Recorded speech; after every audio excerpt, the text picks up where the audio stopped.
நினைவு நாளில் மட்டுமல்ல, எல்லா நாட்களும் கலைஞர் நினைக்கப்பட வேண்டியவர்தான். தமிழ்நாடு அவரை மறக்காது. காரணம், தமிழ்நாட்டின் கட்டமைப்பை கட்டி எழுப்பிய சிற்பி அவர்.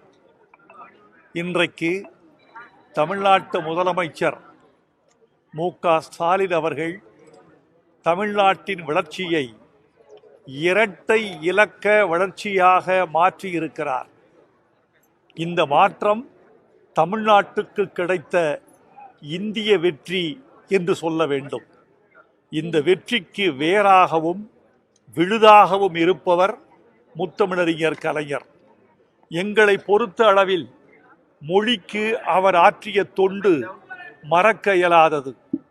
தமிழுக்கு செம்மொழி என்ற பெருமையை அவர்தான் பெற்றுத் தந்தார்.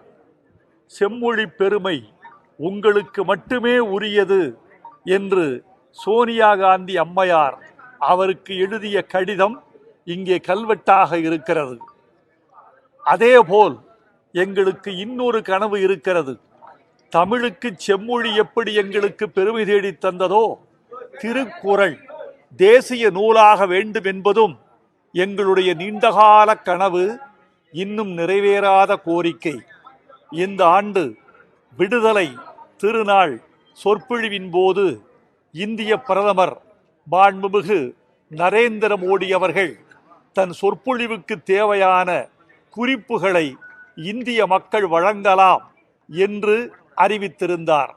நான் என் சார்பில் அவருடைய நமோ செயலிக்கே திருக்குறளை தேசிய நூலாக்க வேண்டும் என்ற கோரிக்கையை உறுதியாகவும் நேர்மையாகவும் நாகரிகமாகவும் நாணயமாகவும் வைத்திருக்கிறோம். தமிழுக்கு செம்மொழி பெற்று தந்த தகுதி எப்படி கலைஞருக்கு மட்டுமே உரியதோ, திருக்குறளை தேசிய நூலாக அறிவிக்கிற பெருமை மாண்புமிகு பிரதமர் அவர்களை சேர வேண்டும் என்று நாங்கள் விரும்புகிறோம். விடுதலை திருநாள் சொற்பொழிவை தமிழன் ஒவ்வொருவரும் ஆர்வமாக எதிர்பார்த்திருக்கிறோம். கலைஞர் புகழ் வாழ்க, அவர் கொள்கை வெல்க. நம்பிக்கைதானே வாழ்க்கை, நம்பிக்கைதானே நம்முடைய மரபு. எனவே எனக்கு நம்பிக்கை இருக்கிறது. அந்த நம்பிக்கையை அவர் மெய்ப்பிக்க வேண்டும் என்ற துடிப்பு அவருக்கும் இருக்கும் என்று நான் நம்புகிறேன். சமூக நீதி மீதான பார்வை உங்களுக்கு எப்படி இருக்கு? கும்பகோணத்துல கலைஞர் பல்கலைக்கழகத்துக்கு தமிழக அரசு ஒரு மசோதாவை அனுப்பி கவர்னர் அனுப்பிச்சு அதை இந்திய குடியரசுத் தலைவருக்கு அனுப்பிச்சிருக்காரு.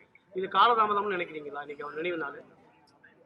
இந்திய குடியரசுத் தலைவருக்கு அனுப்பப்பட்டிருக்கிற மசோதா வெற்றிகரமாக கையொப்பமிடப்பட்டு ஒப்புதல் தரும் என்ற நம்பிக்கையும் எனக்கு இருக்கிறது. ஆணவ கொலையாளிகளுக்கு உங்களுடைய கருத்து என்ன சார்? சமூக நீதி இன்னும் சரியாக நிரப்பப்படலை.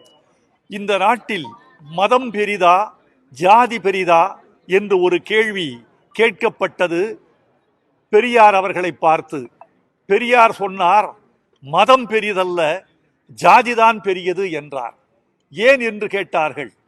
நீங்கள் நினைத்தால் மதம் மாற முடியும், உங்களால் ஜாதி மாற முடியுமா? மதத்தை விட ஜாதி என்கிற அமைப்பு தான் இந்த நாட்டில் வேரோடி கிடக்கிறது, அழுத்தமாக இருக்கிறது, இன்னும் சொல்ல போனால் கெட்டிப்பட்டு கிடக்கிறது. நம்முடைய கல்வி, நம்முடைய நாகரிகம், நம்முடைய புதிய சிந்தனைகள் எல்லாமே ஜாதியை வேறு இருக்கக்கூடிய பாதையை நோக்கி நகர வேண்டும். அப்போதுதான் இதற்கு நிரந்தரமான தீர்வு கிடைக்கும் என்பது என் எண்ணம்.